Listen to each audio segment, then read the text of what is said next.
এখানে নিষিদ্ধ ঘোষিত সংগঠন আওয়ামী লীগের যে অফিস ছিল সেই অফিসের সামনে আজ সকাল থেকেই অবস্থান নিয়েছিলেন বাংলাদেশ ইসলামী ছাত্র শিবির ঢাকা মহানগর দক্ষিণের নেতৃবৃন্দ এবং কর্মীরা,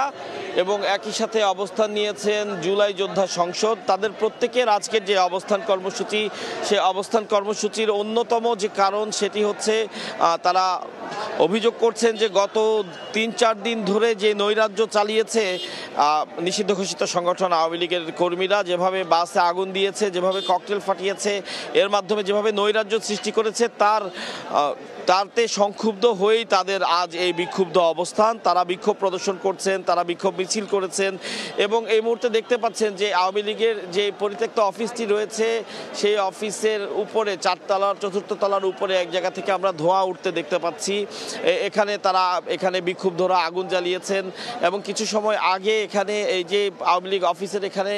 কিছু ভাস্কর্য রয়েছে, এখানে শেখ মুজিবুর রহমানের ভাস্কর্য রয়েছে, এবং বীর মুক্তিযোদ্ধাদের ভাস্কর্য রয়েছে, জাতীয় নেতাদের ভাস্কর্য রয়েছে। বিক্ষুব্ধরা আমরা দেখেছি যে সেই ভাস্কর্যগুলো ইট দিয়ে ভেঙেছেন, এবং এখনও একজন ৫ম তলা এবং 4র্থ তলার মাঝে যে ভাস্কর্য, সেই ভাস্কর্যতে ইট দিয়ে ভাঙছেন। এভাবে আসলে এই যে তরুণ সমাজের যারা আজ এখানে জড়ো হয়েছেন তারা এভাবেই তাদের ক্ষোভ প্রকাশ করছেন। এবং অতীতেও দেখা গেছে যে যখনই আসলে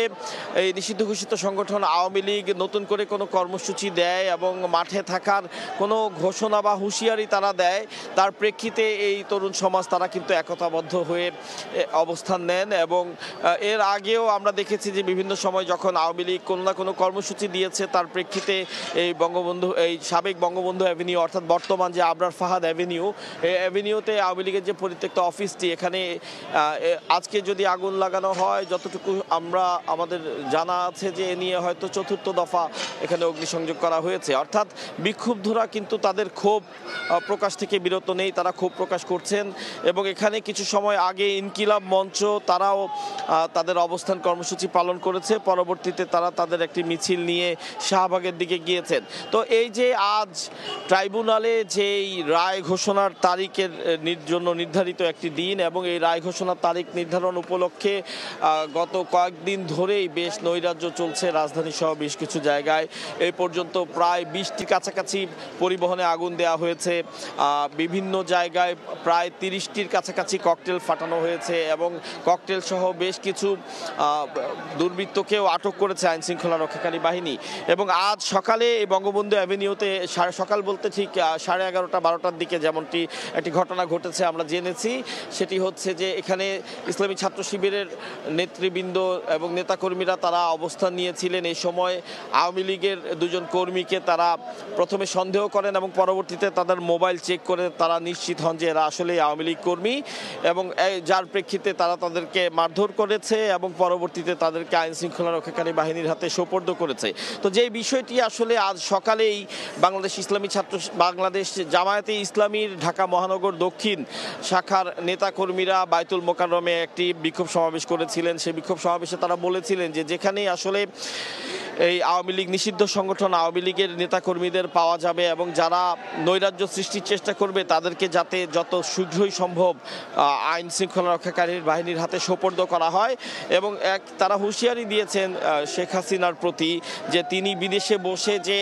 নৈরাজ্য সৃষ্টির জন্য কর্মসূচি দিচ্ছেন, এ ধরনের কর্মসূচি দেয়া যাতে বন্ধ করেন। যদি এ ধরনের কর্মসূচি তিনি বারংবার দিতে থাকেন, তাহলে পুরো বাংলাদেশ ঘেরাও করে হলেও তারা আওয়ামী লীগ, ছাত্রলীগ এবং অঙ্গ সংগঠনের নেতাকর্মীদের ধরে আইনের হাতে সোপর্দ করবেন। তো এখানে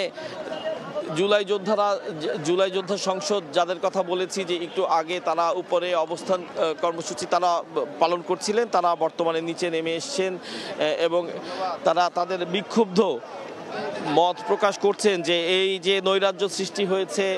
সব মিলিয়ে বলছেন যে কোনোভাবেই এ ধরনের নৈরাজ্য তারা মানতে রাজি নন, এবং হুঁশিয়ারি দিচ্ছেন যে ভবিষ্যতে এ ধরনের যদি কোনো নৈরাজ্য সৃষ্টির চেষ্টা কেউ করে তারা কিন্তু ছেড়ে দেবে না। এবং যে বিষয়টি যেমনটি বলছিলাম যে সকাল থেকে বেশ কিছু রাজনৈতিক সংগঠন,